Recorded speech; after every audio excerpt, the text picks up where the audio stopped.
government support, government facilitating, collaborating, government focusing on the role that governments traditionally play. But rather than taking on the space and oxygen, we are shifting some of those resources. So IDB Invest has been engaging with the private sector. International Financial Center, IFC, is also very strong in its commitment to engage with the private sector. In fact, we are working on a new framework of engagement where the World Bank will be setting up an office in Port of Spain. So we have begun to create the tools where we work with, in collaboration and in partnership with the local business community and all stakeholders to try to rebuild the economy that becomes once again not just vibrant from our internal engagement, but as you said, open for international investors. Yeah, I know, of course, just saying it, and we as citizens who have been looking forward to something to get us past this period of stagnation, that entrepreneurial spirit has been killed for quite some time. And I'm sure you've heard complaints from SMEs saying, listen, throughout the COVID, we didn't get an economic lifeline, we didn't get any kind of support. Many people, you hear the reports, had to close up shop, they had to go. That, of course, compounded with the crime situation. What are some of the things that are low-hanging fruits that we can see implemented as soon as possible to get that drive back in? Of course, what we want to get to, I'm sure, is consumer confidence. And that's something that is definitely lacking. Well, two quick things. And as you mentioned, FX, one of the things that we need to also do is to reboot from an FX perspective and make sure that people have, I wasn't here at the time, but I'm told of the stigma that had been attached to persons locally using FX. And I don't want to say for trading purposes, but locally using it in remittances scenarios and so on. So we need to make sure and take away that stigma. And that's something that we're actively looking at so that people can hold FX in accounts and be able to have access to the FX that is in their US account. So we need to address that. But more importantly, as you said, we have to have a program where some funding is targeted to SMEs. And that's one of the things that is very strong on the Prime Minister's agenda. We need to make sure that when one of the complaints people have had is access to banking services, access to the type of financing to SMEs. And even the framework that we have in place in some of the public institutions are not working as well as they can. And so we have to take a more targeted approach. So one of the things that I expect to see over the next 6 weeks or so is a greater focus that we want to bring through the Prime Minister's initiative to make sure and have funding available. And that's why it is so important for us to establish these framework agreements with these international agencies, because they want to fund those things, and we are going to make those things directly available to persons who are interested. Yeah, at last week's cabinet news conference, the Honorable Prime Minister said that Central Bank Governor Dr. Alvin Hillier was refusing to divulge information on the top users of foreign exchange in this country. And many of us are saying, listen, what are we seeing here? I mean, I don't want you to dive into the meat of the politics, but at the same time, there is that impression that there's some sort of forex mafia that is controlling that entire industry. Well, I mean, as I said, we have to make sure and liberate it from whatever circumstances it may be in now. And so I have actually begun to look at the Exchange Control Act, and I've spoken to the Attorney General about it, and I am going to make a direct intervention because the Prime Minister has asked us to make sure and address that as a matter of urgency. And so we have to do it. But I don't want to go into the prescriptions now. Suffice it to say that it is important for us to take away all of those debilitating language that has surrounded people's ability to access FX in their account and address the banking services for ordinary citizens. I'm not talking on a larger scale for those in the manufacturing sector, through the Exim Bank and other interventions. But this is simply for ordinary people, for travel purposes, to be able to bring US into their account and access it through the. I'm not sure that I understand why that somebody who has, let's say, 500 US in their account, when they're going to the bank, can't get the 500 US that is in their account. For me, that is something that I've asked the central bank governor to explain and for us to look at. And from what he has said to me, that if somebody has US in their account, the bank is obligated to give them the US that is in their account.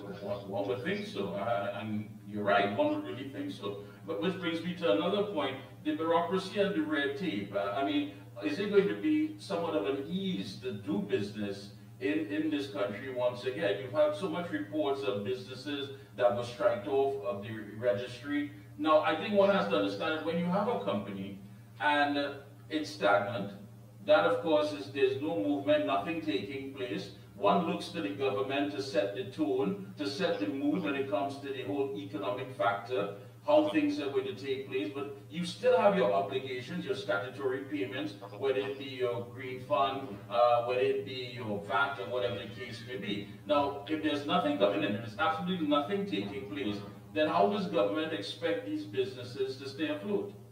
Right, and that's why you have to look at everything as a one government approach. I mean, it has to be that digitization is going to play a big role. It has to be that we create a greater ease of doing business by simplifying procedures, even within my own ministry, using such agencies like the EMA in Town and Country and so on. We have to find better ways to serve people and not to be hindrances to people actively wanting to do legitimate business. But we also have to have to eradicate the silo approach to government activity. And so, for example, when you look at trade, industry and tourism, the single electronic window, you have to create a greater synergy across governments. So one of the things, for example, that the Minister of Finance in Jamaica, when we met with her, spoke to, that the central bank in Jamaica was looking at electronic KYCs, something that we have to look at here as well. For example, when it is you're going to different institutions, why it is that you have to do the same information over and over and over? Yeah. Can't we have a centralized KYC program that people can put in once and access many times across their financial transactions? So those are things that we have to start looking at, and we have actively begun. In fact, those are some of the things that we have begun to actively put in place and start to work towards. Obviously, it's early days yet, but I envisage that those are some of the things that we would want to accomplish in a too distant future. Talking about at the opening ceremony of AmCham, you spoke about businesses being urged to take more initiative on environmental, social, and governance plans. If you care to expand on that, please. Of course. One of the urgent requirements, as far as as far as we sit, and I'm sure the government would love to, and the Prime Minister is very encouraging of it, is that people, especially members in the business community, they have to also put up their hand and say, listen, these are some of the things we would want to undertake. I mean, we have had in the history of our country, government has always been taking the lead, putting its balance sheet, being the largest employer, largest consumer, and so on of goods and services. But we do have a very active, a very vibrant private sector, and they must also want to partner with us and know that there's not only a role for them to play, but a huge opportunity for them to now step up and bring their balance sheet, put their hands up, to create that economic activity, to engender economic growth. So one of the things that the Prime Minister has asked us to focus on is building a new revenue in the non-energy sector, and of course creating that support to encourage and facilitate members of the business community, of the manufacturing association, taking a more active role. Yeah, again, that comes from so much talk about diversification. We've heard that, but there's been so many opportunities and many things that are still sitting still as far as looking at medical tourism, sports tourism, all of these factors, and then compounded with, of course, the closing of the refinery. Are you going to have something interlocking all of these things that to Yes, bring about yes. what you're trying to accomplish? Yes, and that's why we're talking about a new economic engagement, a new framework. I don't want to say revitalizing, but to use words like diversification and so on that is overused. What we have to make sure is that we pay attention and we put a lot of emphasis in really supporting and creating that pathway for persons. You see, as you said, it is not enough for us to say that we want people to be engaged. We have to actively work and support them in that engagement. And that's why I go back to what I said at the beginning. It's important to create that nexus between what we're doing locally and the support we will get from international agencies. So, for example, rather than government access financing from the World Bank and IDB private sector arm, is to bring that space to individuals in the local business community so that they can now get the support they need, get the type of financing that is available to them. So it is not government sucking the oxygen, but government giving life to make sure that we have a sustainable model. Because without the financing, it'll be difficult for us through the local business community to get the kind of space they need. So we are creating that engagement, we are creating that sort of that connection, and we are actively working to facilitate it. That's why over the last 2 to 3 weeks we have had a significant amount of meeting with different ministries. Because as you know, in our ministry is more like a ministry's ministry. We're there to serve and help other ministries, but also bringing in the private sector as part of that conversation so that they too can understand what is available to them as we seek to build this engagement. All right, and this new framework, of course, is going to entail so much. I know you can't get into too much as far as exposing it, but we do look forward to it. I mean, this is a different language, but we're hearing something totally different, and I think the time has come for us to start thinking outside the box. Now, Yeah. coming into office, the Prime Minister made it quite clear by setting the tone, by talking about focusing on expenditure. And we've heard time and time again about so much wastage taking place, when in fact that could be directed in directly helping, especially SMEs and other businesses get off the ground. Yes, yes, and but you see, but two things I want to go back to, and as you've alluded to it, the fact is that our job and what the Prime Minister has asked us to do is to really build a culture of service. We are here to serve. We are not here to be served. We are here not for ourselves. We are here to build a new engagement for Trinidad and Tobago. And if you listen to all the Prime Minister's press conferences, you would sense and hear from her that new approach that she demands of all of us, and one that she leads by example.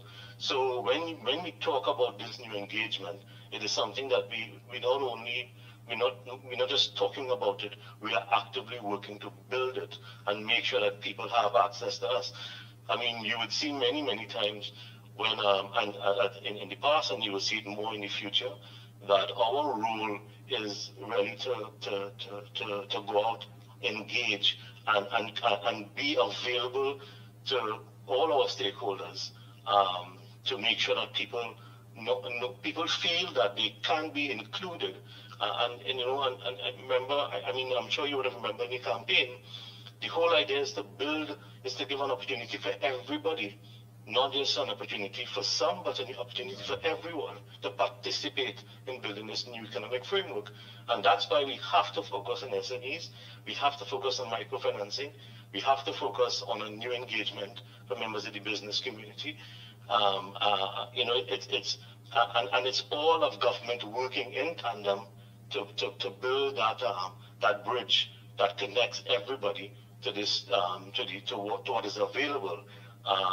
So it's really important that we not just speak a new language. It's really important that we also build that opportunity through whether it be legislation, regulation.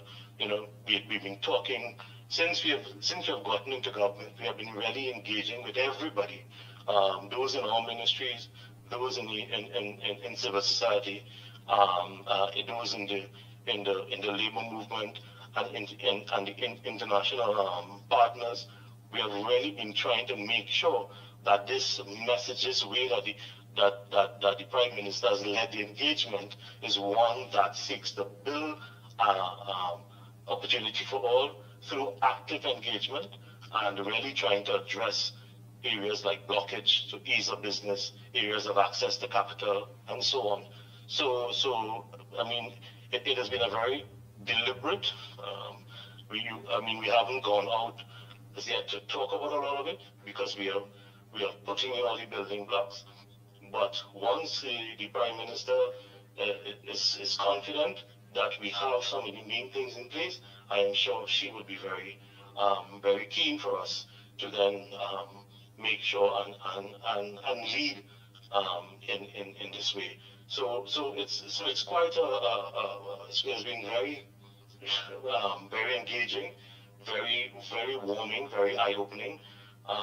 But the opportunities are there, and so we have to now become the facilitators that allow government to breathe life into new ways of doing business. And I agree with that. And again, when you speak about the messaging, you speak about how to communicate such important issues. One has to take in consideration what we've been hearing for quite some time. That message has been about tightening our belt, making that sacrifice, where we as the citizens felt that it was only meant towards us and not those in authority. Now you have the Prime Minister saying, listen, I'm talking to my government, I'm talking to members of Parliament, that there are some cuts that need to be made. We can't come out here with flashy vehicles and rent homes and what have you in Port of Spain if in fact the money is not there. Now taking that in consideration, how then do you make a shift from that culture? A culture where people, of course, have heard it time and time again, to make the ultimate sacrifice, to put aside everything, to hold on and wait for that time when they can feel as though they've gotten that economic liberation once again. How challenging would that be to get that message out there at a time when you're trying to build and put these things together? Well, but again, there are two things, and as you rightly said, and that's why we are leading by example. That's precisely why you're not seeing the. I'm not sure what type of vehicles people allude to, but that's why you're not seeing that kind of opulence, and you're not seeing. So there is not just a belt tightening, but it is how government ought to have been. It is how government needs to be, and it's how government should be in the future. I mean, we are here to serve. We are not here, and the Prime Minister has championed that time and time again in her own life, in her modus operandi, and in what she asks of us now, to make sure that our focus stays on what we have been elected and what we have been called to do. For me, one of the sad reality, that, I mean, having come back into Trinidad, is that that politics is one of service. I mean, and that's how I have lived my life. That's the example that the Prime Minister set. We are here to serve, and so we have to keep our eyes focused on what is important. That is building a Trinidad and Tobago that is inclusive, where everybody has an equitable access to a better future, where we have a better paying job, a living wage, and so on. Those are the things you have to keep focus on, not the vehicles we drive or the blue lights. I mean, God forbid, I have never had a blue light in my life, and I certainly don't intend to start now. But that's not what it's about. It's not about people serving us. It is about we serving the people. I want to agree with you 100% on that, and I think that needs to come across strongly. It's going to be something that may be a bit challenging when selling what needs to be sold, but I think once the citizens believe that it is being done in their best interest, that sacrifice is being taken by everyone across the board, which is going to bring about an equal social equity of everything. I don't see a problem once it's being done properly, and the message, of course, is being sold in a manner that everyone feels as though they're part and parcel of this new economic framework. Yes, and again, that's what we're working towards. And in my own respectful view, I'm very honored and I'm very happy to work under the Honorable Kamala Prasad Bisesa and the colleagues that we have around us, around the table.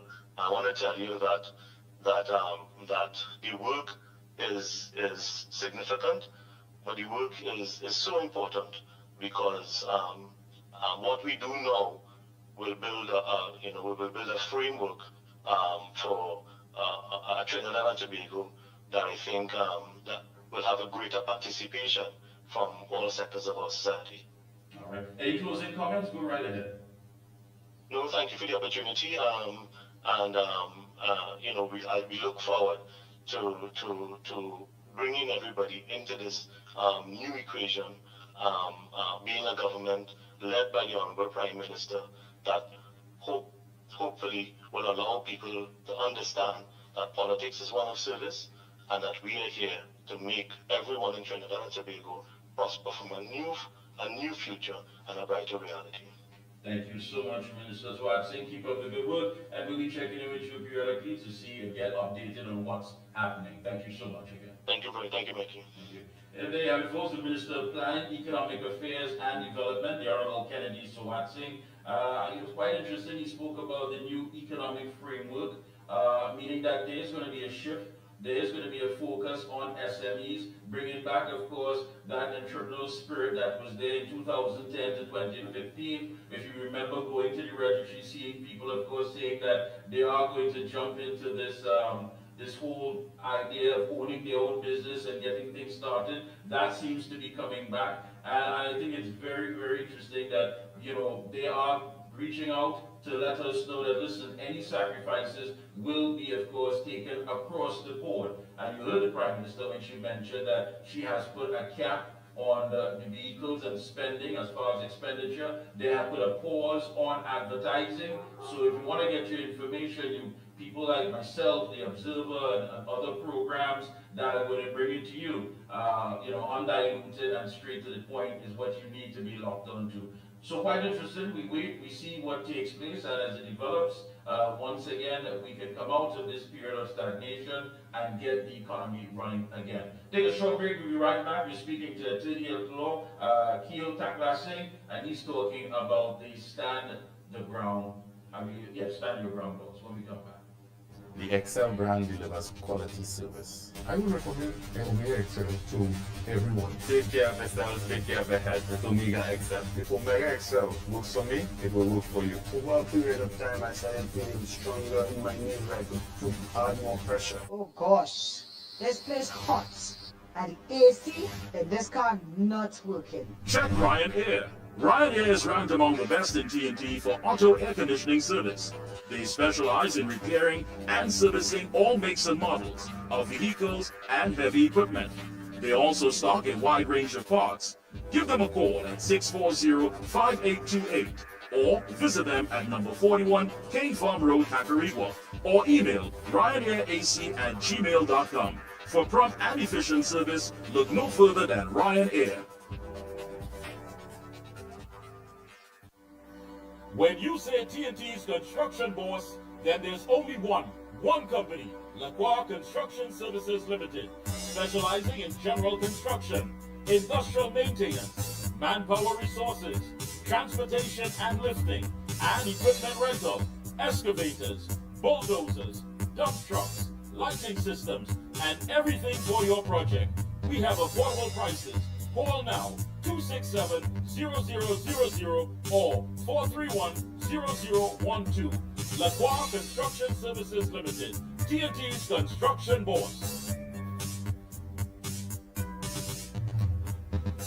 For all top quality and affordable hardware supplies, no one beats Midland Hardware, located number 97 Eastern Main Road, Aruca. Midland stocks the #1 brands in hand tools, garden tools, water taps, power washers, generators, water pumps, kitchen and bathroom faucets, along with face basins and toilet sets, blocks, lumber, steel, sand, gravel, and topsoil. Also check out Midland for steel windows and assorted designs of metal curtain rods. Everything for home and business projects. Payments via links, credit cards, online payments, or cash on delivery. WhatsApp 327-7761 or call 646-2144. Open every day from 8 a.m. From foundation to finish, it's all at Midland.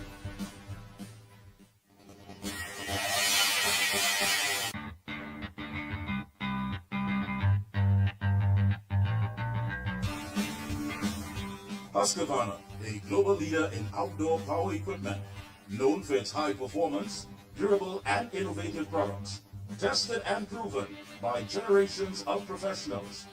Full after-sales and service support whenever you need it. Contact Provar Distributors Limited, 223-9438 to find a dealer near you.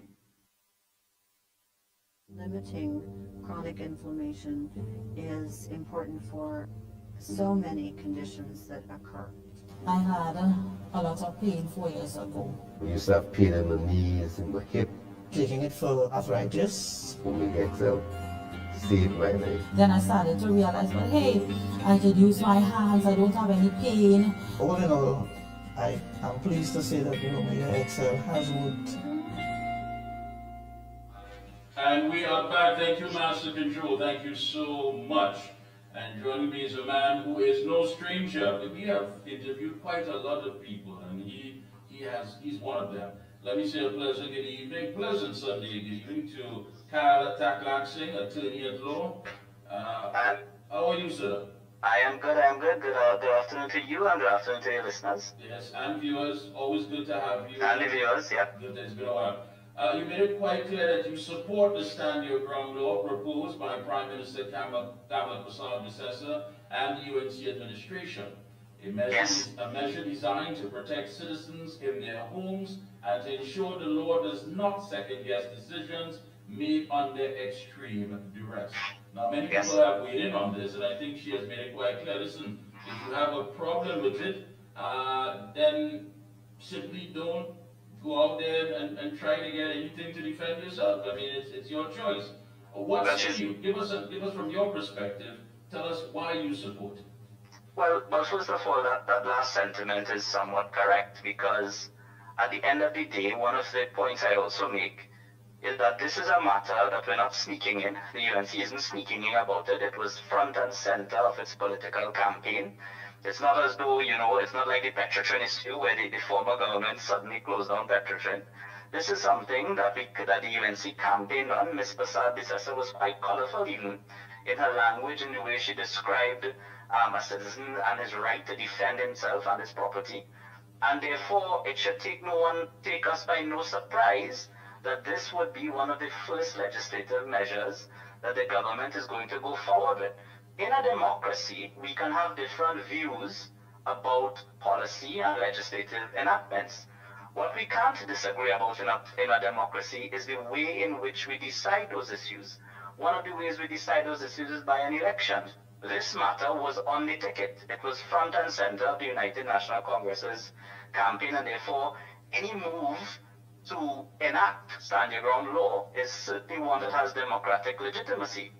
I fully support this measure because I think there has to be an adjustment in the self-defense law when it comes to a citizen and his home. We can have reasonable debates as to whether it should be extended in public spaces. But certainly, when it comes to the home, I am of the view that no one should judge me as to whether or not I take reasonable action to defend myself. No one should judge me as to whether or not I should be proportionate in the amount of force that I can use to repel an attacker. And no one should expect of me that if someone enters my home to do harm to me or my family, that I should even contemplate retreating or running. That should never be a consideration. I am entitled to defend my home with full force.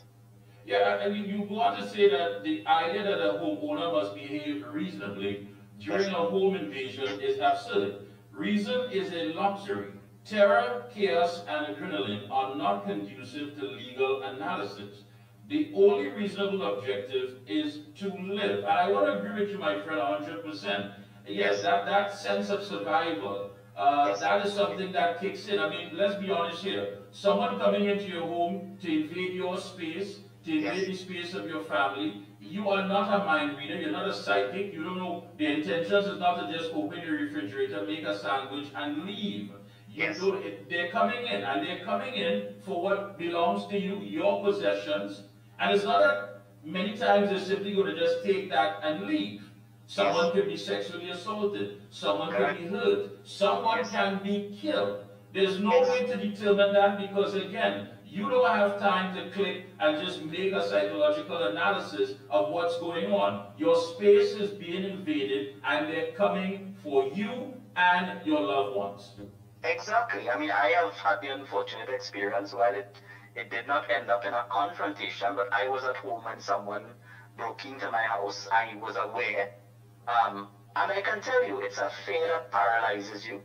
It's a fear that, you know, you can think of nothing else but surviving and securing yourself and securing your loved ones. So I don't know how on earth someone can expect you to act, quote unquote, reasonably, and especially where that reasonability has to be judged with hindsight in the precincts of a court or a police station or before a judge in chambers. That should not be the case.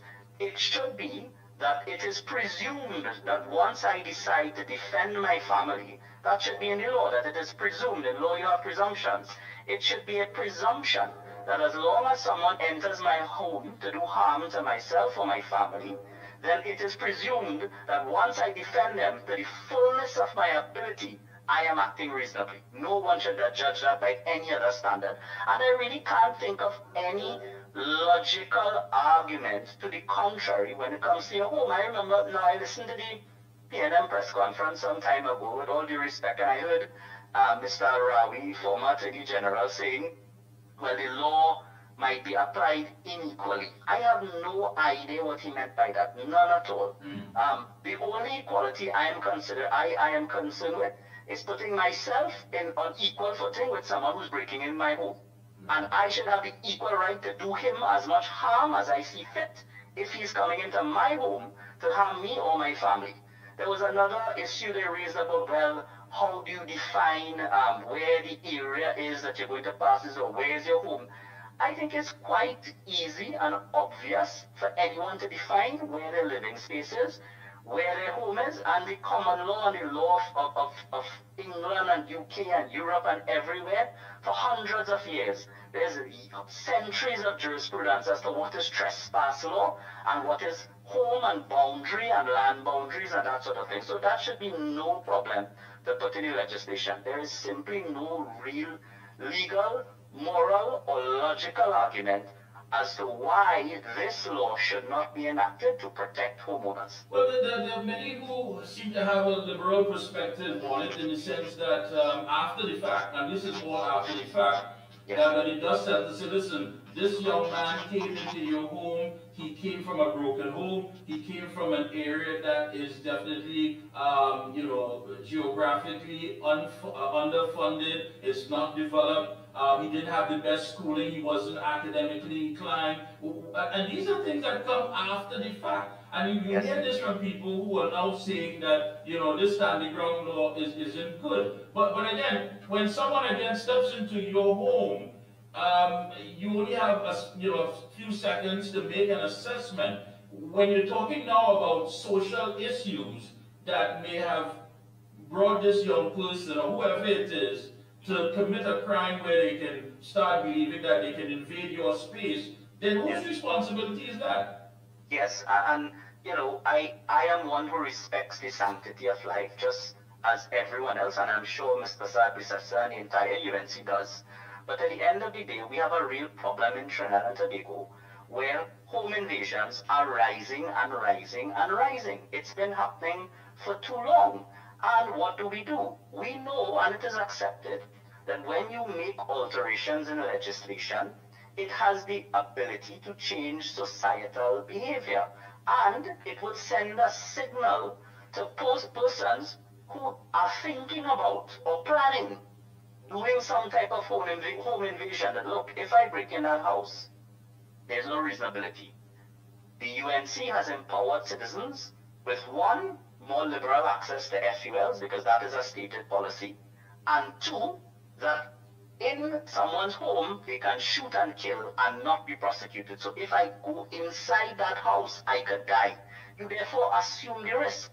And insofar as we talk about the social circumstances of a person, yes, we are sympathetic to that. But what about the social circumstances to the ones you love? The ones you want to protect, the ones that you want to live with for the rest of your life. What about that? Doesn't that count for anything? Isn't that something that we should consider both before the fact, during the incident, and after the fact? I'm sorry, I have very little sympathy for someone who comes into your home to do harm and to rob, to rape, or to pillage. And if you meet consequences which ends your life, well, that is a risk that you took, and so be it. Yeah, well, you have individuals, of course, weighing in on this, looking at Florida's legal framework. And the key provisions of the Florida statute include, number one, no duty to retreat. A person who is not engaged in an unlawful activity and is in a place where they have a right to have no duty to retreat before using force in self-defense. Yes. Two, the use of deadly force. Deadly force is justified if the person reasonably believes it is necessary to prevent imminent death or great bodily harm to themselves or others, or to prevent a forcible felony. Three, presumption of reasonableness in home or vehicle. The law presumes that a person has a reasonable fear of death or great bodily harm if an intruder unlawfully and forcibly enters their home, dwelling, or occupied vehicle. The defendant knew or had reason to believe that this unlawful entry was occurring. And that's just three. What's exactly?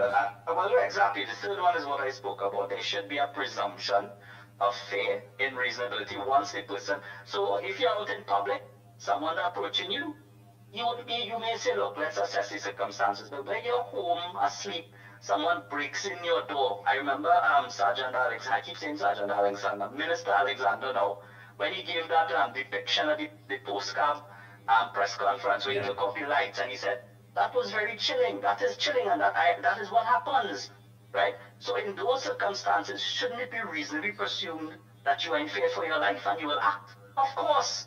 And in terms of a duty to retreat, strictly speaking, even the common law now doesn't say you have a duty to retreat.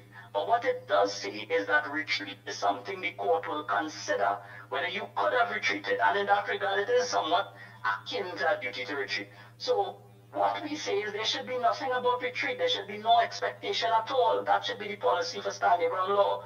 There should be no expectation of me retreating when someone breaks in my home. It should not be considered at all when one is considering reasonability. And that is fair enough. I think that is clear enough, and we can clarify that. Whether or not we want to get into debates, academic debates as to whether there is or isn't a duty, let's clarify it. Let us say there is nothing to do with retreat. Nobody either expects you to retreat or there is no duty to retreat if someone enters your home to do harm to you or your family. Now, immunity from cross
last couple of weeks we've had the World Bank here.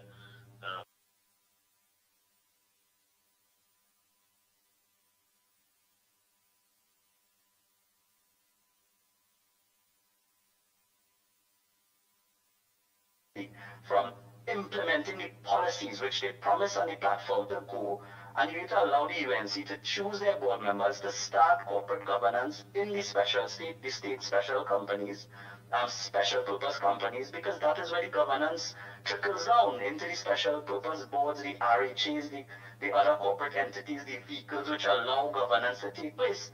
You can't stand in the way of the United National Congress now implementing its policy. Come again in 5 years and make your case. That's how a democracy works. I agree.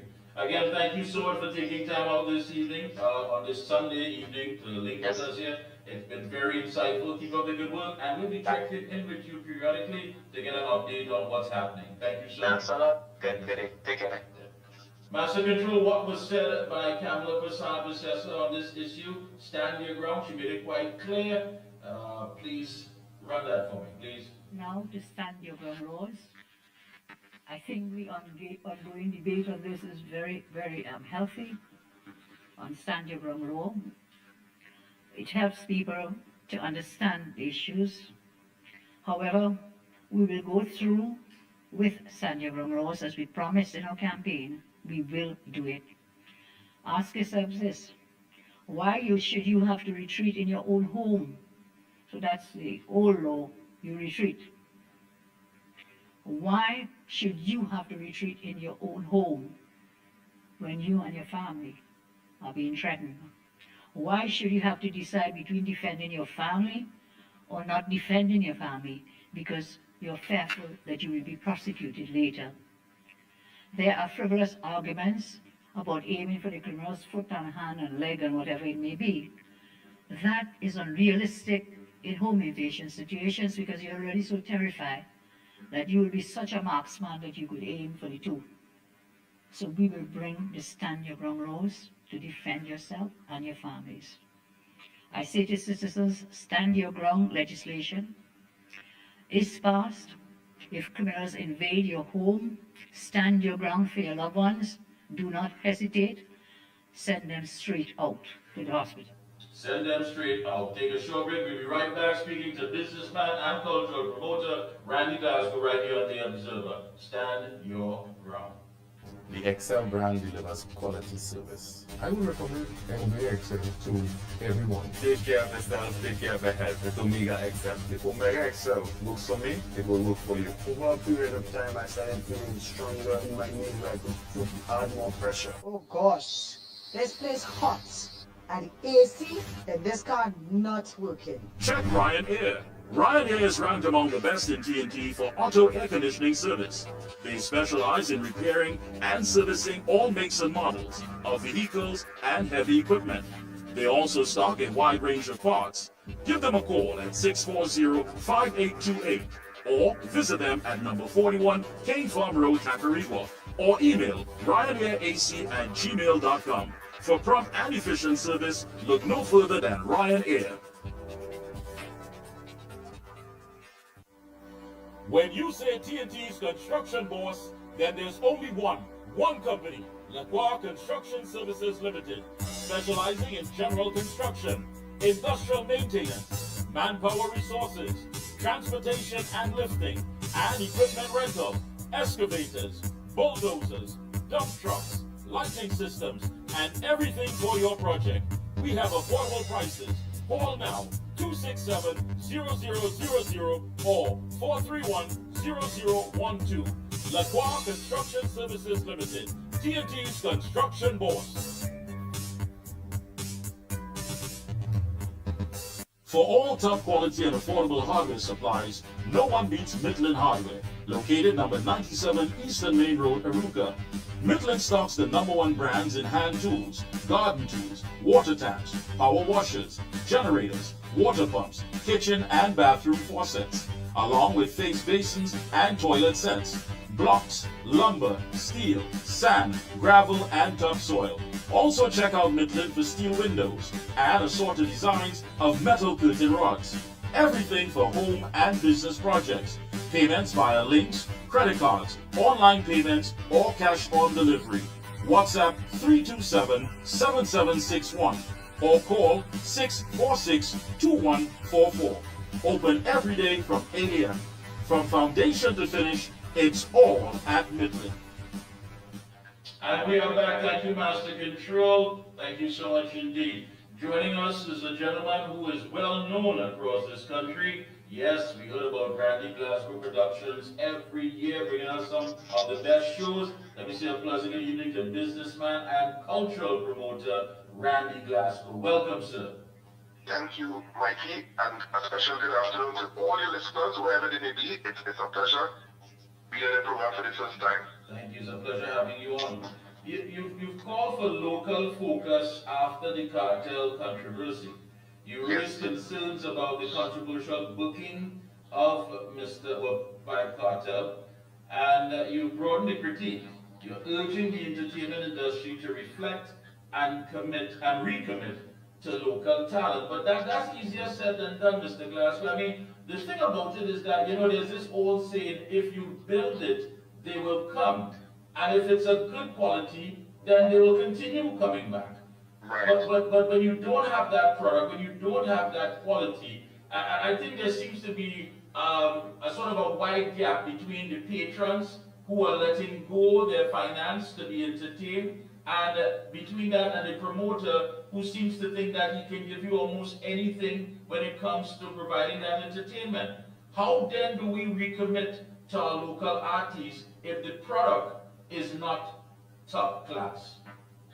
Well, it's a promoter's job. We help a number of people to get our artists to a certain level. And they can only get to that level by the exposure. So it's something that we have to do, because you will be surprised. Well, not really surprised, because you don't have paid for cartel. But other guys come in, their prices are 200,000 US, 250,000 US, and it's kind of crazy. And when that is happening, you have the good local guys. If they ask for 50,000 US, they are being beaten down and so forth. So the whole mindset have to change. We have to pay our good local artists what they deserve, and there will be a trickle-down effect. But it seems our artists don't get the love and respect that they should from promoters across the board. And we are calling for that to change. So only when that change, the whole concept will change, where our artists are being paid more, and they know they will have to work harder to produce the good stuff because of the pricing you're calling for.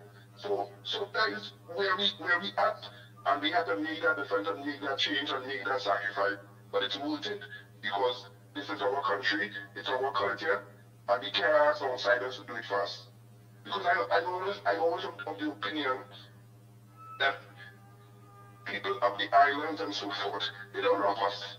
They love to rely for our money and our women, basically. And that's the honest truth. So we have to love ourselves, love what is ours, and things will happen. Be patient, put in the work, and things will happen.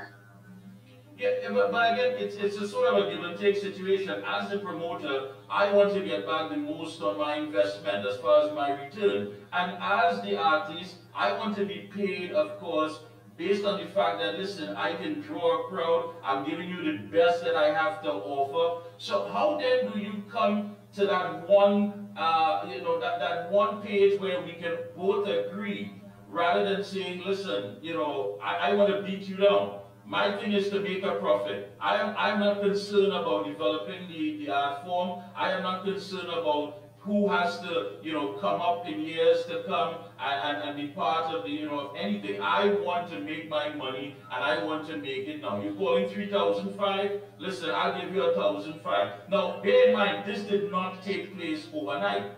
There are people who would have compromised their value and brought the entire industry to the state that it is now. You're correct, but it's a process. It's a process of patience, and our music basically is a seasonal music. And if you look at the carnival scenario, it's just a few big artists demand a big box because the promoters, and the producers, they want to make a return on the investment. And in a number of cases, it's an all-inclusive event where people eat and drink free. So, those things are hefty costs. So when you take care of that cost, they deal with the athletes last. But they will deal with a headliner and then they will have the trickle-down effect. But it must be the meeting of the minds. Just yesterday, I asked our Promoters Association to reach out to our so-called artists to have one-day symposium so we can have that discussion because, we have to look out for our own. And what happened with cartel must happen again.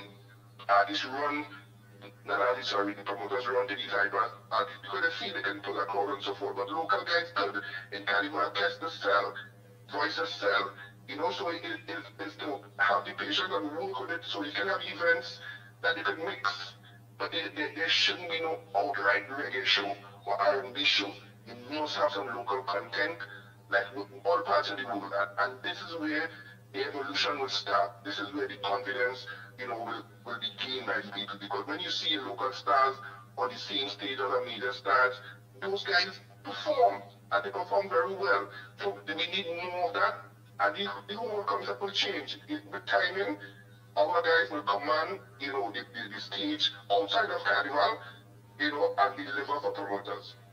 Now, one of the things that you mentioned is that we need to go beyond gate receipts. I mean, in this modern times, you're talking about pay-per-view, you're talking about merchandising, you're talking about so many different outlets that one can actually get, some sort of finance from. Are we there yet? Are we selling that? Because, I mean, let's be honest here. How many of these managers that manage these artists are saying, listen, let's expand on our knowledge base and get into other factors that is going to bring about the money that we're looking for. I mean, if I go to see an artist perform and I'm satisfied, I may want to go somewhere and purchase that t-shirt or merchandise while I'm there at the venue. How many of those things are available that those in North America can stream this with a price? That's not happening. It's happening, not as much as we want it to happen, but it's happening. Yes. At a Kes local show, Kes will have his merchandise, his t-shirt, his mugs and so forth. People can buy it on pay-per-view, the TJ and so forth. So once the artist is set up and operated like a business with a good management team, things happen.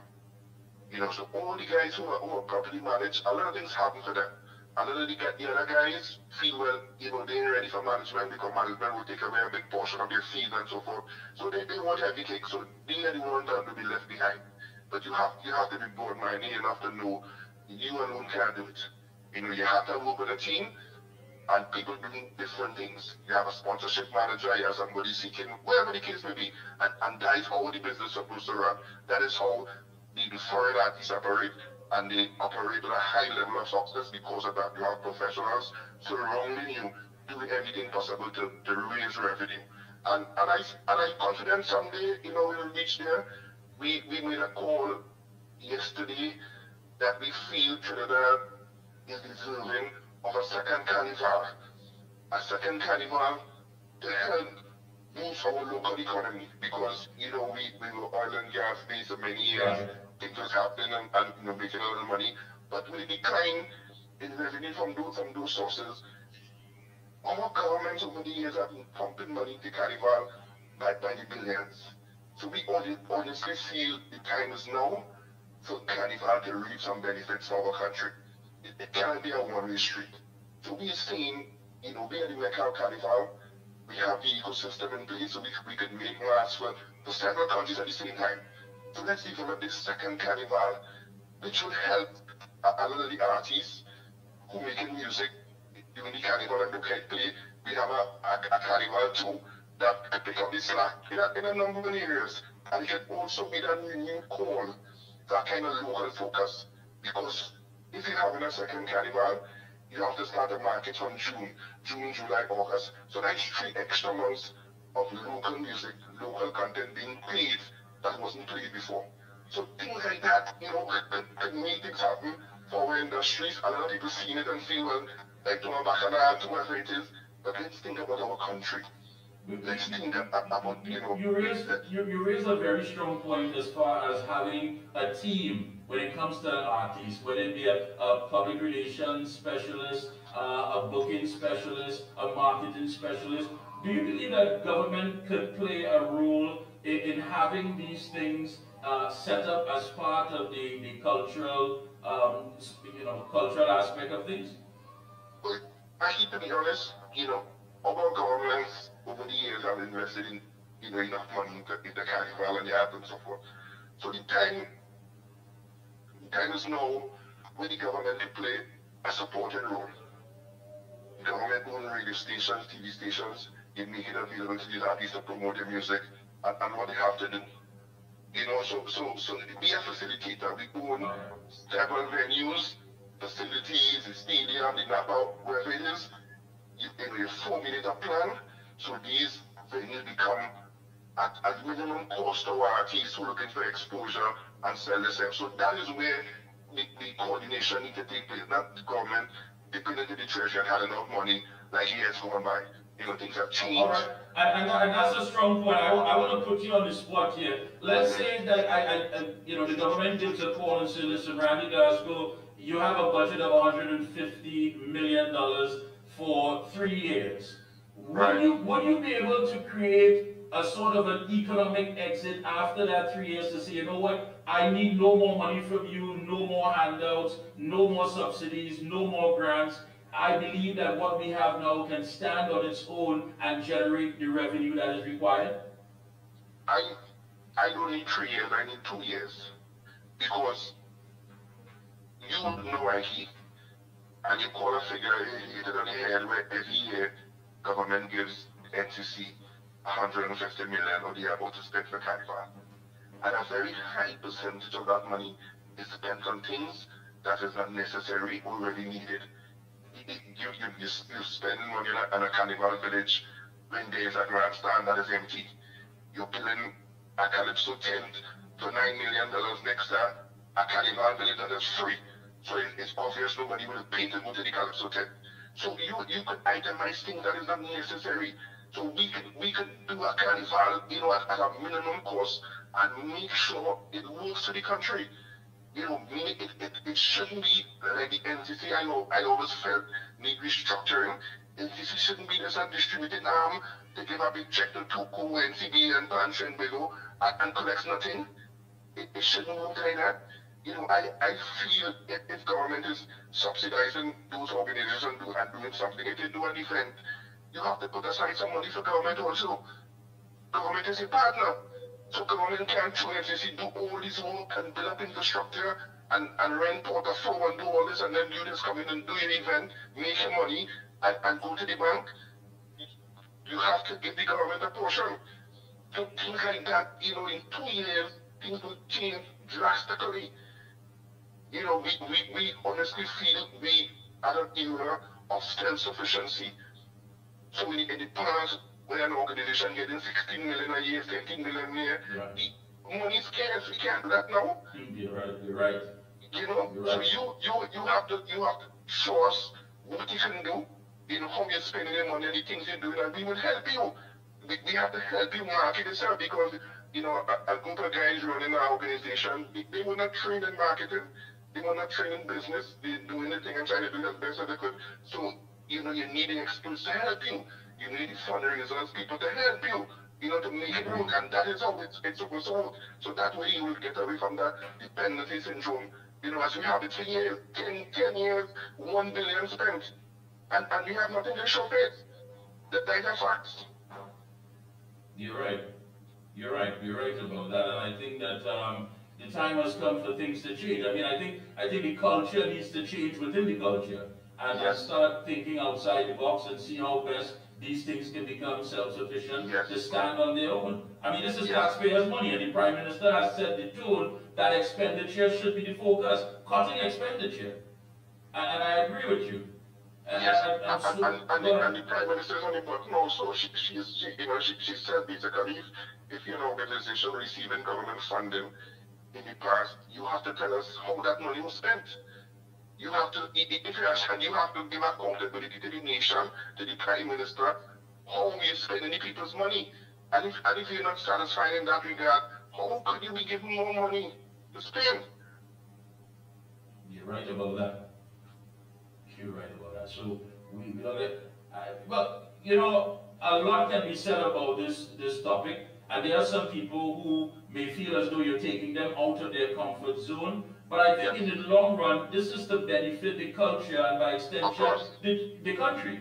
Of course, you know, as I said, they have to be helped. You get the experts for them. You know, we have some of the best promoters in the Caribbean and Trinidad and Tobago, and underutilized. So you can safely, you know, tell three of the best promoters is you work with this organization. See, there's other three you work with this organization. Show them, you know, how to do things the right way at a minimal cost and still get the best. We have those guys, and that is what the system needs. You know, that is what the system needs. People, professional people who understand what they're doing. You know, I trust in this certain thing that the government is doing. And then the results would be fantastic events. The results would be fantastic.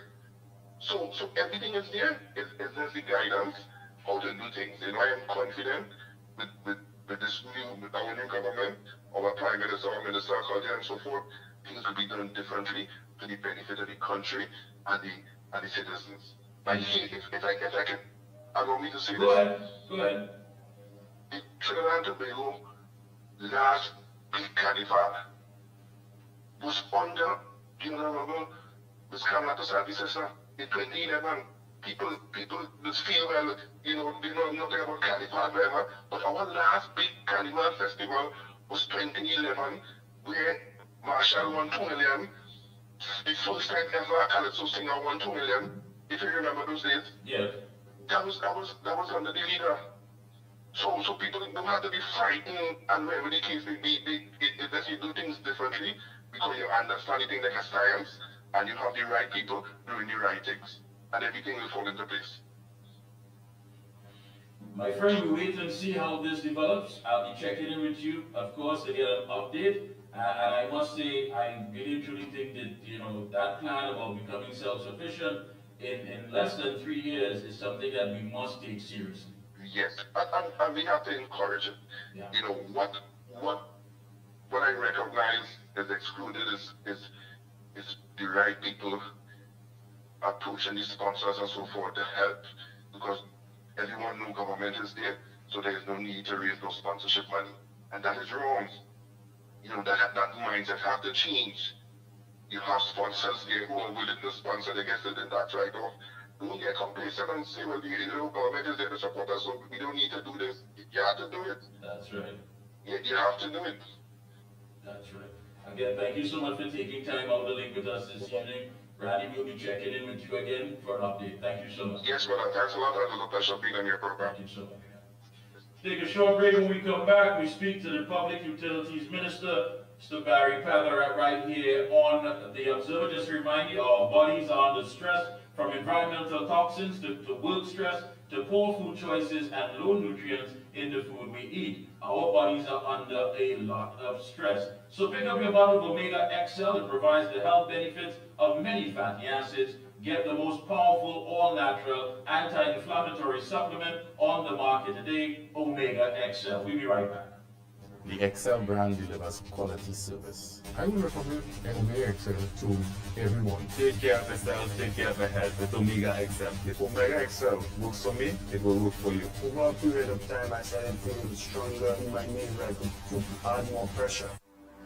When you say TNT's construction boss, then there's only one company, Lacroix Construction Services Limited, specializing in general construction, industrial maintenance, manpower resources, transportation and lifting, and equipment rental, excavators, bulldozers, dump trucks, lighting systems, and everything for your project.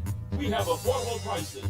Call now 267-0000 or 431-0012. Lacroix Construction Services Limited, TNT's construction boss.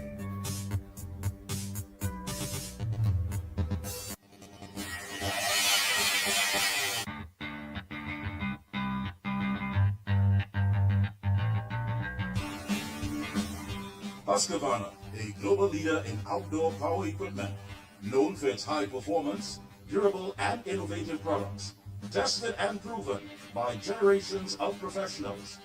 Full after-sales and service support whenever you need it. Contact Provar Distributors Limited, 223-9438 to find a dealer near you. For all top quality and affordable hardware supplies, no one beats Midland Hardware, located number 97 Eastern Main Road, Aruca. Midland stocks the #1 brands in hand tools, garden tools, water taps, power washers, generators, water pumps, kitchen and bathroom faucets, along with face basins and toilet sets, blocks, lumber, steel, sand, gravel and topsoil. Also check out Midland for steel windows and assorted designs of metal curtain rods. Everything for home and business projects. Payments via links, credit cards, online payments, or cash on delivery. WhatsApp 327-7761 or call 646-2144. Open every day from 8 a.m. From foundation to finish, it's all at Midland. Oh gosh, this place hot. And the AC in this car not working. Check Ryan Air. Ryan Air is ranked among the best in TNT for auto air conditioning service. They specialize in repairing and servicing all makes and models of vehicles and heavy equipment. They also stock a wide range of parts. Give them a call at 640-5828 or visit them at number 41 Kane Farm Road, Hackariwa, or email ryanairac@gmail.com. For prompt and efficient service, look no further than Ryan Air. Limiting chronic inflammation is important for so many conditions that occur. I had a lot of pain 4 years ago. I used to have pain in my knees and my hip. Taking it for arthritis. Omega XL saved my life. Then I started to realize, well, hey, I could use my hands, I don't have any pain. All in all, I am pleased to say that the Omega XL has worked.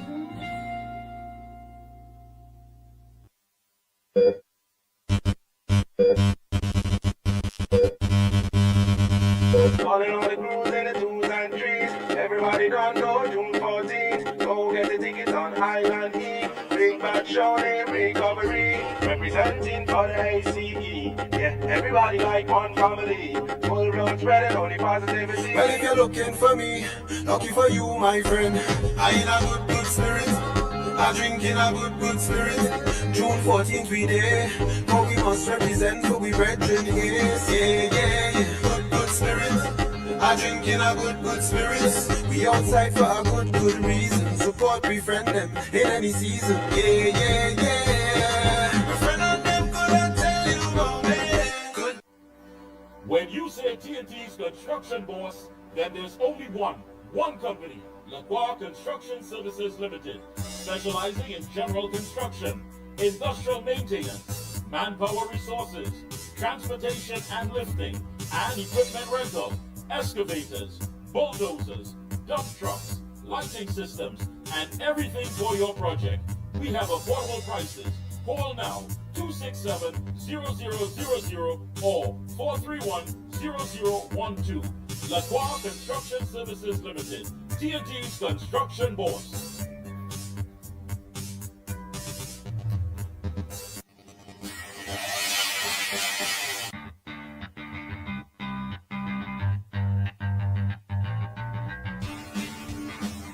Husqvarna, a global leader in outdoor power equipment, known for its high performance, durable and innovative products, tested and proven by generations of professionals. Full after-sales and service support whenever you need it. Contact Provar Distributors Limited, 223-9438 to find a dealer near you. For all top quality and affordable hardware supplies, no one beats Midland Hardware, located number 97 Eastern Main Road, Aruca. Midland stocks the #1 brands in hand tools, garden tools, water taps, power washers, generators, water pumps, kitchen and bathroom faucets, along with face basins and toilet sets, blocks, lumber, steel, sand, gravel, and topsoil. Also check out Midland for steel windows and assorted designs of metal curtain rods. Everything for home and business projects. Payments via links, credit cards, online payments, or cash on delivery. WhatsApp 327-7761 or call 646-2144. Open every day from 8 a.m. From foundation to finish, it's all at Midland. And we're back. Thank you so much, Master Control. And joining us is a man who is no stranger to the Observer. Let me say a pleasant good evening to Public Utility Minister Barry Patherack. Good evening, sir. Good evening, Mikey, and good evening to those who are locked on. Yes. Well, this is the first time he's here as the Public Utility Minister. So congratulations is in order. Congrats to you for being chosen to take up such a role. And I know it's not easy. Quite challenging. You've made some comments about it already. Some that have benefited many of the workers that fall in our utilities companies such as WASA and TSTT. Tell me, what was the first thing that jumped out to you upon taking your role, your portfolio, and getting out there and getting started? I think, Mikey, the main thing in the Ministry of Public Utilities that most people were expecting are looking forward to was job security. It was as though it was a proverbial noose around the neck of WASA workers in particular. The workers of WASA is about 5,000 strong, and they, being part of the PSA, campaigned with us on the general election hustings, but also they understood very much the issues that we were raising, particularly with respect to the Water and Sewerage Authority and TNTEC, in that we had telegraphed to the population that there would be no increase in electricity and water rates at this time until we can ensure that there's a proper service, a regular supply, there's proper management within the company, and that the workers who have built that company over the past 20, 30 years, they would be assured their jobs, not at the expense of this new management structure that the former PNM administration was advocating. So the PNM was advocating for a very top-heavy Water and Sewerage Authority, where you had these ballooned salaries, somewhere close to over $100,000 in some instances, and it would have been at the expense of sending workers home. So that was the main thing, I think, coming out of the general election that really jumped out at me with respect to this particular ministry. When I went to WASA, you know, the employees came out and they applauded the Prime Minister's decision to rescind the transformation plan of WASA under the People's National Movement. And I think it crossed all barriers in terms of who it impacted on. It was from the top management all the way to the janitors and the cleaners there. So they felt as though that, you know, their jobs, job security was something that the new administration really did deliver upon. It was my very first act in terms of bringing that cabinet note to rescind that transformation plan, which was very top-heavy in terms of management and political appointees at WASA, as opposed to looking out for the man and woman who spent a significant amount of years giving their blood, sweat, and tears towards the development of the company. I mean, the company is not perfect. We all know that there are challenges. Yeah. We know what the challenges are. But I think when you have a job force that understands that today or tomorrow they don't have to worry about where the next meal is going to come from with respect to their families and their children, and etc., that puts them in a better frame of mind to be more productive in the jobs that they're doing at WASA. You know, earlier on I spoke to we had the Minister of Planning, Economic Affairs and Development, Mr. Honorable Kennedy Singh on, and he spoke about a new economic framework, getting us out of this area of stagnation and getting out there and making sure that SMEs and other stakeholders are taken care of. And I want to take you back to the day that the Prime Minister, of course, took her oath of office. She said that it is going to be a vision for a strategic, inclusive, and forward-thinking administration. And she stressed her government's commitment to national transformation and long-term progress. Are there things that we are going to be seeing coming down the pipeline that is going to be totally different from the conventional ways that we see or haven't seen anything taking place for quite a while? Most definitely. You talk about coming down the pipeline. I'm not so sure if there was any pun intended in that. But most definitely, you are going to see a shift in terms of a paradigm shift in the way in which things are approached, but also in terms of the operational element of it. What I found going into public utilities in particular is a very heavy ministry. Now CPAP has been added to the portfolio. So there are a number of critical areas in that ministry that impacts people every single day of their lives. Water, electricity, communication. These are things in people's homes that they utilize every single day. And in some instances, they don't have the service, they don't have the supply. And therefore you ask, what are the plans going forward? What is the vision? How do you operationalize some of the things that we had promised for the general election campaign? And I've broken it down into short-term, medium-term, and long-term. Particularly the focus has been on WASA with respect to this ministry in particular, because we learned from WASA themselves that 27% of the country received a 24/7 supply of water under the People's National Movement. In 2025, a country that has spent billions of dollars in this sector, it is shocking, it is alarming, but it really tells you that the government that was there before us, they did not have the political will to fix those problems at WASA. These are things that, as I said, impact people every single day of their lives. Now, with 27% of the country receiving a 24/7 supply of water, there obviously must be a difference in terms of what is the vision for the company, in terms of water production and water distribution. A lot of these challenges at WASA are not new challenges, but it really requires you to go into the boardroom and make sure that a lot of what you're being told is actually happening, and that the operational element of WASA is conducive in terms of delivering the results. So first and foremost is the issue of water production at WASA, because that is what everybody's on the tip of everybody's tongue. Inside of WASA, it is water production. Water production is just 50% of the problem. And therefore, if you have other alternative supplies of water in terms of additional wells, you're looking at desalinated water. Right. In specific constituencies like Maruga, Mayaro, Cyprus, which has perennial problems in terms of catchment areas, you then open up these retention ponds, when you have a lot of flooding, that surface water management can be captured somewhere so that it can then be transposed into water production into your taps.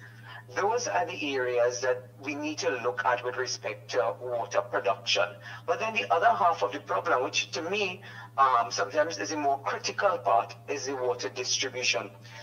A lot of our means, a lot of our infrastructure of WASA, I know it was a representative constituency called Princeton, and Princeton has one of the most challenging areas in terms of our infrastructure, landslips, etc. And there are a lot of exposed WASA means here. Those means have not been changed out in the past 60 and 70 years. And a lot of WASA's failing infrastructure contributes significantly to the loss of potable water. And therefore, sometimes there's water in the lines, but it's not reaching where it's supposed to reach because of the issue of poor infrastructure, dilapidated infrastructure. And therefore, one of the first things I've done is that while we are focusing on creating new streams of water production, you also have to look at the area of distribution. And therefore, an audit of WASA is taking place in terms of WASA's assets. This country has a maintenance problem where we invest in new infrastructure, but there's no maintenance of that infrastructure. And that is not limited to any specific area. It also includes WASA and other areas of public utilities. So, as I said, half of the problem really is the water production, and the other half is water distribution. I've told you what is our short-term and long-term plans for water production, water distribution.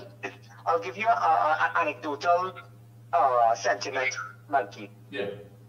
For the past 4 years, the former administration accessed an IDB loan for the transformation of the water sector. They had that money in hand, so it is not an issue of money. It is not an issue of resources. It's an issue of political will to get the job done. And having held that money from the IDB for the last 4 years, very little was done in the water sector to utilize the resources that were available to you to change out the crumbling and dilapidated infrastructure, but also to invest in new sources of water. And therefore, it really raises the issue of political will. You have cash in hand. You know what the problems are. You know what the projects that are needed to be done. But yet you sat on your hands and you did nothing for the last 4 years with that money and all those projects. Mr. Barr, I think that's what really has many people confused, because the People's Partnership led by the UNC at that time, it was water for all. I mean, gone are the days where you see blue barrels lining the sides of the roadways in many of the rural districts. We had people who were working, people who were managing the situation. Now today you're hearing so much reports that they will truck-borne water, and the mere fact, if you even mention geographical discrimination, some people become very defensive. I mean, how did we able to go backwards rather than move forward? That's a very interesting question, and I'll tell you this. There was no investment in the water sector, whether it is for water production or water distribution. They sat on their hands looking to create jobs for the boys and girls in the People's National Movement. And that is why when we spoke about the management structure and these ballooned salaries, they focused a lot on cutting the workforce of WASA to make WASA profitable. And therefore they forgot there was the other element of that, which is to also make WASA operational so that it delivers water to 100% of the people of Trinidad and Tobago. And therefore, in their effort to use WASA as a political vehicle for jobs for the boys and girls in the PNM, when you have a former general election candidate, not one, but two, in senior management positions that are brought on to run WASA without having the requisite background, the requisite formal education in terms of water resource management, wastewater, etc., then you understand why the company ended up in the way that it did, because it was not run efficiently for the purpose that it was set up for. They utilized it to give jobs to the boys and girls in the PNM with these huge ballooned inflated salaries, and that is why so much focus has always been on the transformation plan. And when you look at the transformation plan sets out very clearly. You recall it was not last year but the year before, when at the Senate Finance Committee I raised the issue that we did not budget $60 million in NIS government contribution to NIS for WASA. And when I raised that, I said, Minister, does that then mean that WASA employees are going home? And he said, well, more than likely it is possible. Now, they danced around this entire issue for the past 2 to 3 years, holding that noose around the neck of WASA employees. And that is how they thought that they were going to make WASA efficient and so on. But you could not put square pegs in round holes and expect greater levels of production. But at the same time, while you had that going on, there was no investment into the industry. I'll tell you this, going into office for the past month, one of the things that I'm very surprised at, and I've shared this with the Prime Minister as well, is as though like ministers never used to go to work. I don't know what they were so busy doing. Because the thing about it is that while you are insulated in terms of running the state enterprises and so on, you must also provide the direction and the vision of what is your government's direction and vision to bring greater effect to public utility, social development, whatever it is. And when you go into these entities, and the staff are telling you, well, we never saw a minister. A minister never met with the staff. We don't know what is the government policy, because they've never shared that, except to say that they're going to shut down WASA, they're going to shut down this and that, the other. And that was the approach, I think, that they took to governance, where they became so removed from the people, even the people that were working with them in ministries and state enterprises. And therefore, you spend all of your time, meaning the former administration, spend all of their time chasing shadows where none existed, instead of really getting down to doing the work. And that is why we have reached the situation that we are in, because they focused on what was the personal interest and the personal benefit, as opposed to making these companies profitable, making them operational so that it delivers on the mandate that is set out to do in the case of WASA delivering water to people. And instead you invested in programs. I'll tell you, and I'm happy you spoke about those blue barrels, because I remember there was a headline about a year or two ago saying that Barry and Martin clash over barrel and bucket.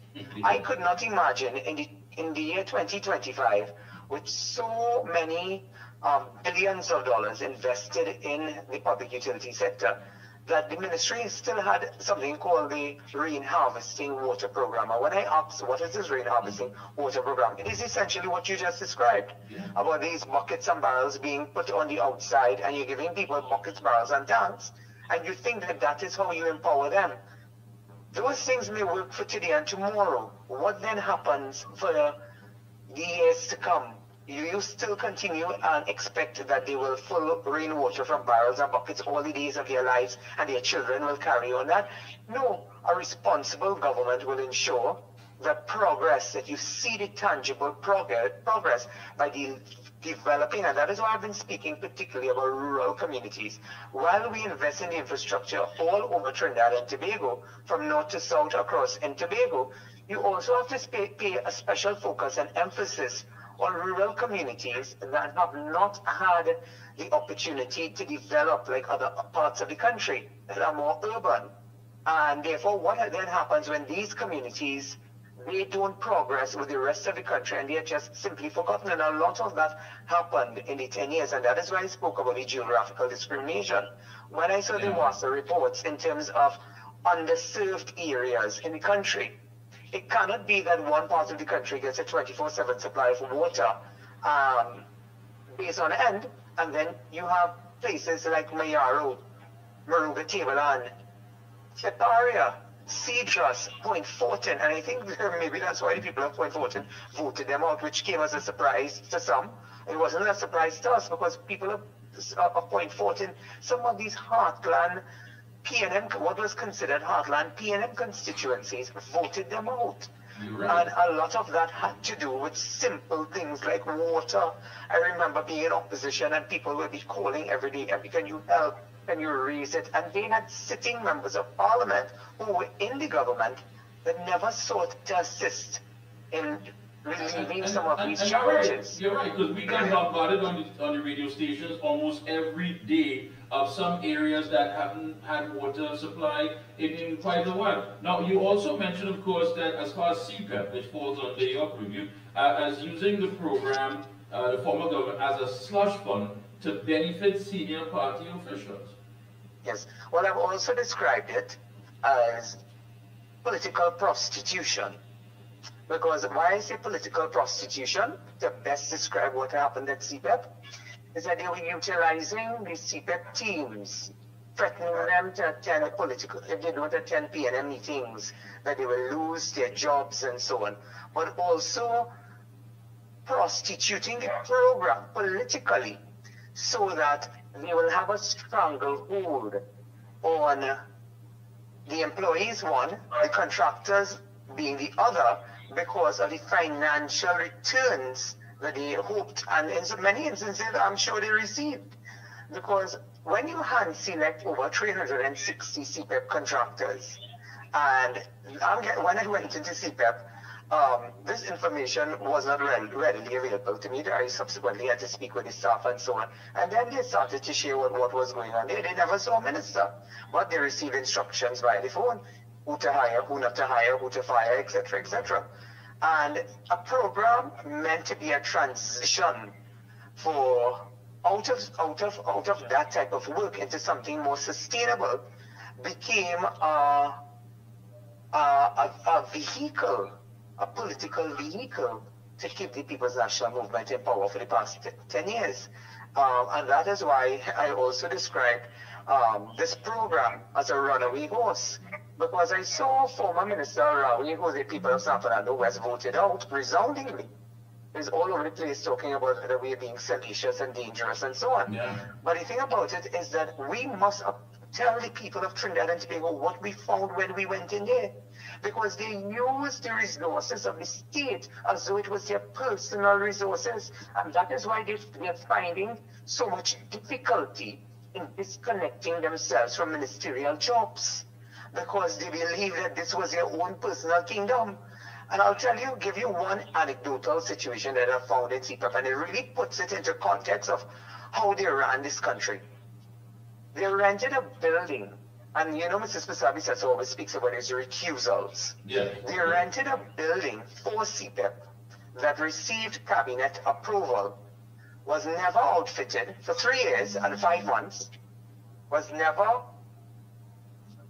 the building was never outfitted, it was never occupied. But the rent kept flowing for 3 years and 5 months. Wow. At the tune of $85,000 a month, which comes up to about $3.6 million. And when we discovered who the building belonged to, it belongs to the family, very close family, of a former senior cabinet minister of the People's National Movement. And that is why I raised the issue of the recusals. Was it a situation of you scratch my back and I'll scratch yours every time they came in and out of the cabinet?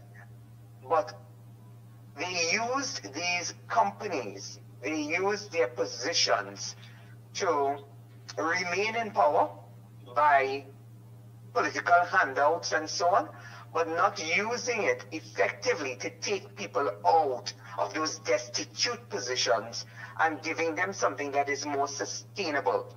And that has always been the strategy of the People's National Movement. When you look at their constituencies, you look at constituencies that have never voted anything else but PNM, Laventille East, Laventille West, Portishead South, etc. They have always kept those constituencies in a depressed state so that they are able to get the political support without lifting what are usually traditional PNM supporters out of the morass that those decay that those constituencies exist in. And CPAP was no different. And that is why when we spoke about auditing CPAP, restructuring and reviewing CPAP so that it can come back to its original mandate of being a transitionary program to get people into more sustainable jobs and so on, it is causing them a lot of pain. Because on the eve of a general election, without any cabinet approval, over 360 contracts were renewed for a further period of 3 years. And it begs the question, how can you expend or commit to expend millions of dollars without cabinet approval? And then when we asked the permanent secretary and others in the ministry that it was under former, before it came to public utilities, it was then rural development under Faraz Al-Rawi, we are told that the public servants refused to do any cabinet note, to take that to cabinet on the eve of a general election, and the advice to them was to hold your hand until a general election was completed. But they knew exactly what they were doing because of the fact that they had their own self-interest to preserve and look after, and it was never about the people of Trinidad and Tobago. So, Mikey, in terms of addressing the issues that now fall under public utilities, there must be institutional changes that must come. And I keep making the point, if the people of Trinidad and Tobago were contented with us keeping the status quo, they would have gone out and voted for the People's National Movement on election day. Agreed. We have a special majority in the House of Representatives. We didn't just win by 1 seat or 2 seats. We have been given a special majority, a constitutional majority to govern Trinidad and Tobago. And therefore, that mandate means that people want real effective changes that will redound to their benefit in terms of service delivery, whether it is water, social development, national security, etc. But it cannot continue to be that you have square pegs and round holes and you're expecting a different result. So a lot of these programs and so on are under review to bring it back to its core mandate, to deliver in the shortest possible time. For instance, at WASA, we have been able to redirect from areas where you had 24/7 supply of water, never a problem in terms of the water pressure.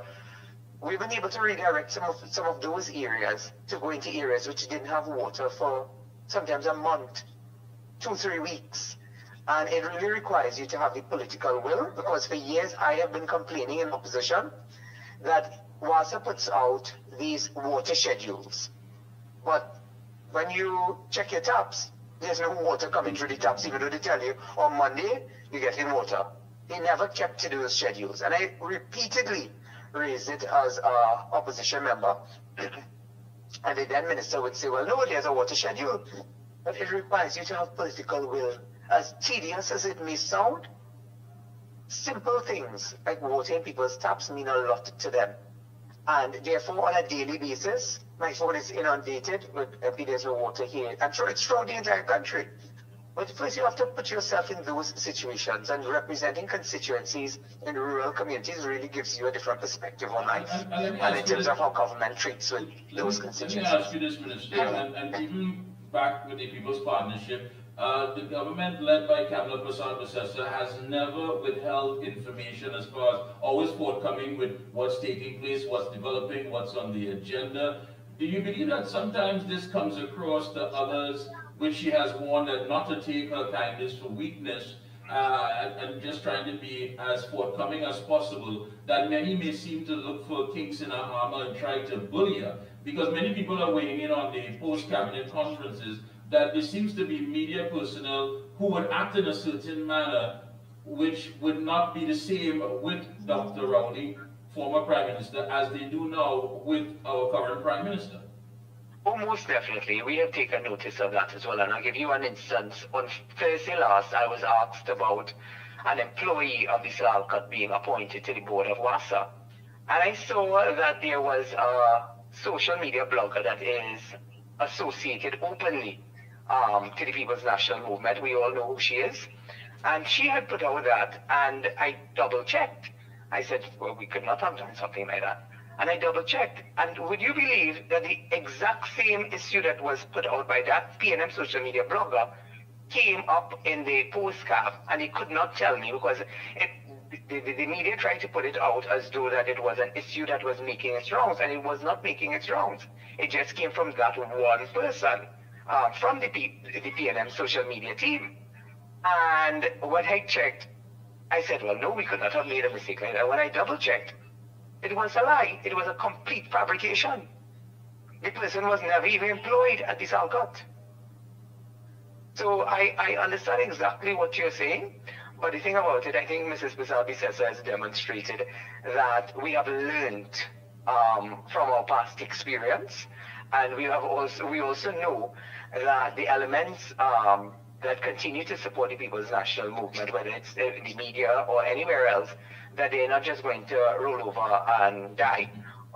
So we are very mindful, and if you notice, our approach is respectful but very strong and direct in terms of how we treat with those matters.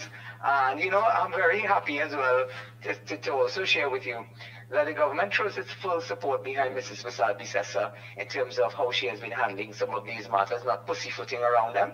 Yeah. You would see what she has been speaking about with respect to our national security matters that have been gracing the front pages. And I think the population,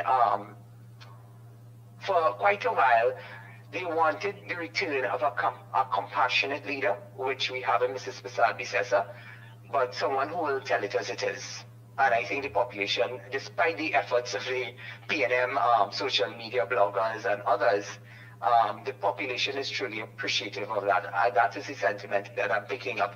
The directness in which she's handling it, the forthrightness, but also the courage and strength, and not pussyfooting around the issue. So, you know, I really wanted to use the 1 or 2 minutes I probably have left to say kudos to the Honorable Prime Minister, because sometimes I just came off the phone with her, that's why it took so long to join your interview. Yeah. But she has a no-nonsense approach, but also she expects that you work 24/7 and you don't expect you will pick a day off on a Saturday or Sunday, because she understands that there's no honeymoon period and she wants the betterment of the country, and particularly ministers who are in delivery areas of governance.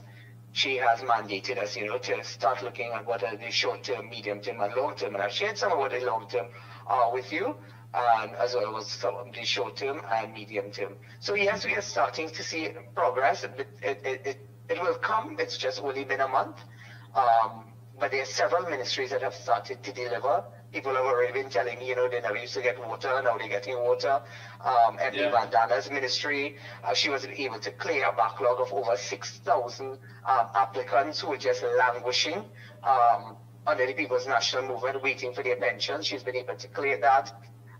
The Minister of National Security is out there rallying the troops.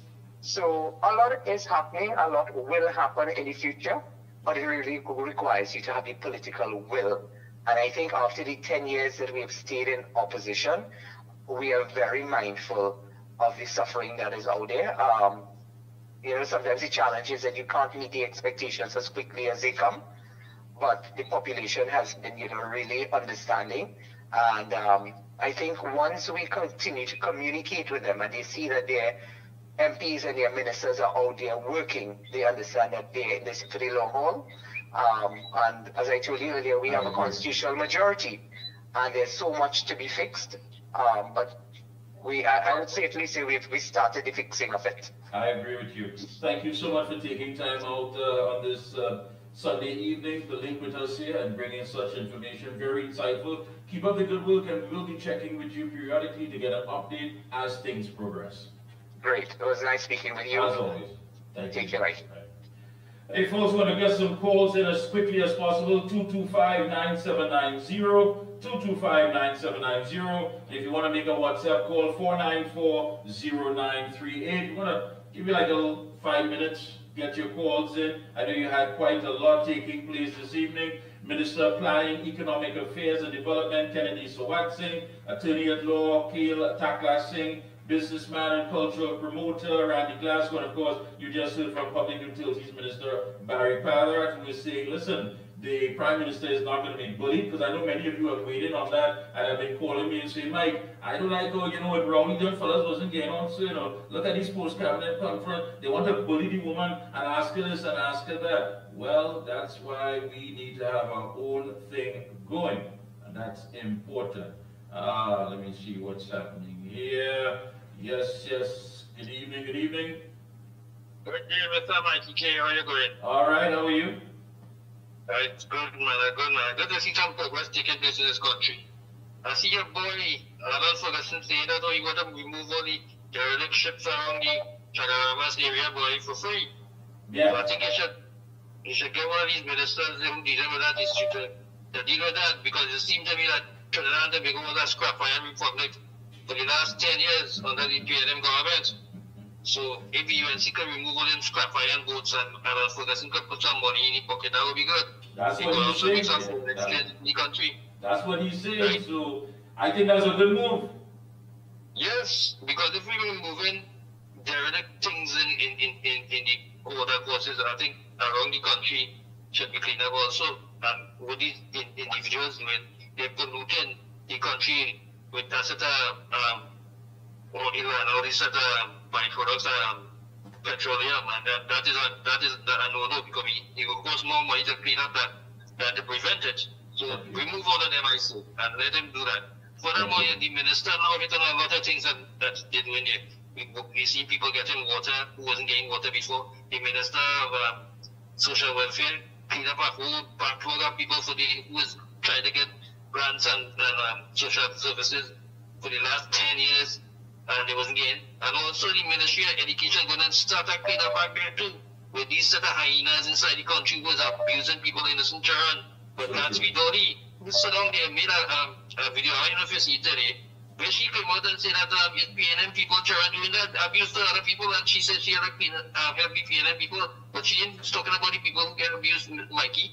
No. The people children who are abused and that and live in a trauma for the rest of their life. No. But put them in minor, put them wherever they put them, but get them out of school once they ain't doing nothing, Mikey. Thanks for the opportunity. Thank you so much.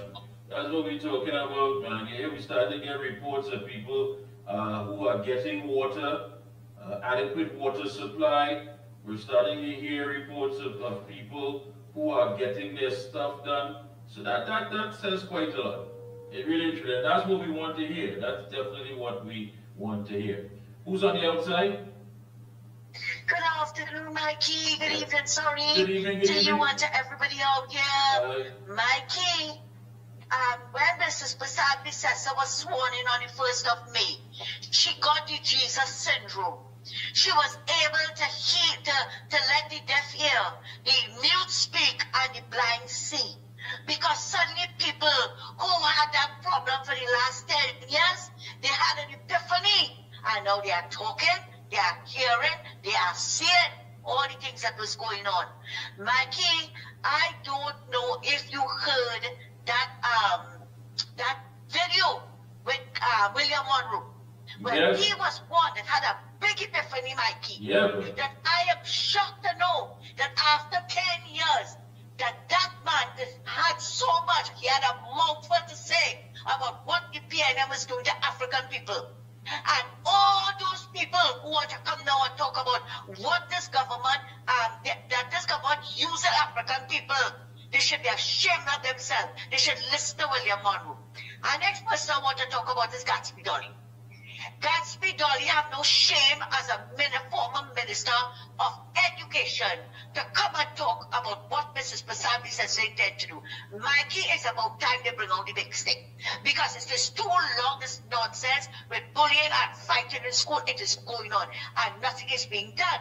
Now, we are hearing her say that she had the files on her desk and she has seen where some of these children, parents, grandparents, and mother, father, whatever, are PNMites, right? And one of the expressions, one of the phrases that she used is that she's asking if that is the reason why Mrs. Pisasa wanted to jail these children. Mikey, it's about time they do something with them. It has nothing to do with the PNMites or UNC. If UNC parents, children are doing the same thing, I say to do them the same thing as well, Mikey. Because they are going to kill a child one day.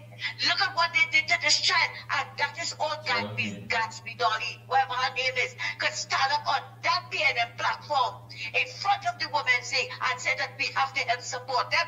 What about the victims, Mikey? What about the victims? But you know what? You know what? Let all of them run them up while Kamala running her business and deal with the school violence. Thanks a lot, Mikey. Thank you, my friend. So true, so true. Let them run them out. Let them run them out. They have issues. They have some very, very serious issues. But at the same time, we're not going to stand by and just allow them to just give us all this propaganda. We had enough of that. Almost 10 years of all this misguided and all this other nonsense that was being spewed. We have to support the people like this program and other programs that are bringing you the truth, bringing to you what you need to know and what you need to hear. That's very important. Yes, sir, I know you're trying to get in. Good evening.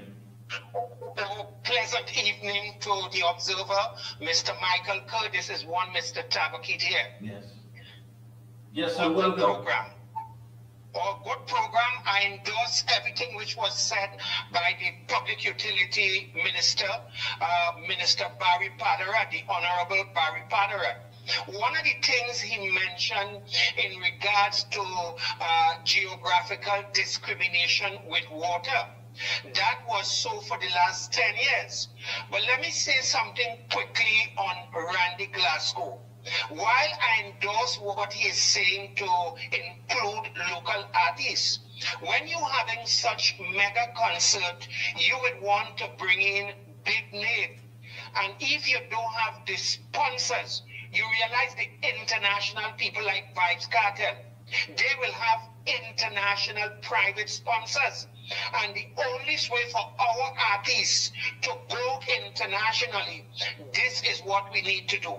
You see, we had a great opportunity where everybody could have buying into soca and not use dancehall.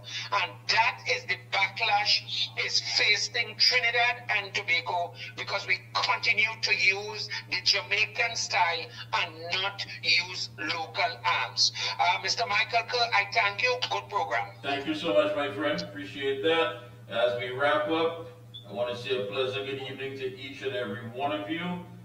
Thank you so much for your support. A lot is happening, and you got to stay locked on. Again, you know, legacy media, they simply have their own agenda. I, like you, simply do not like sometimes the action of many of these reporters when it comes to dealing with the situation, because you look at it and you say, you know, if somebody else was there, they wouldn't act like that. But we have to stand and defend our government, defend our Prime Minister, because, I mean, we're talking about less than 2 months in office, and things are happening. people are getting the service that they require and delivery is taking place. So you have to say that definitely there has been some change. And according to the Public Utilities Minister, Mr. Barry Patharat, they have been given an overwhelming mandate to go out there and make those necessary changes. Also, Attorney at Law, Taklak Singh, who spoke about the stand your ground law.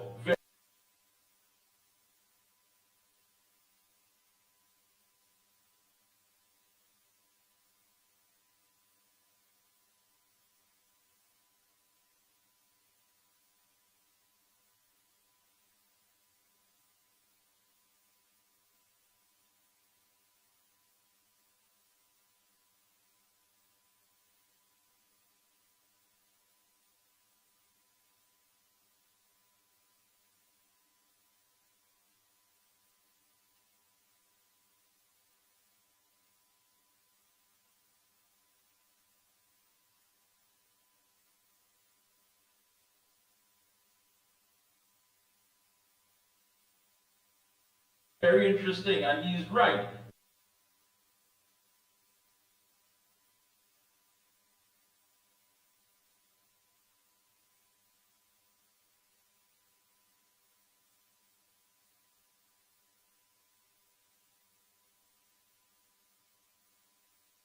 But we're following it up with action.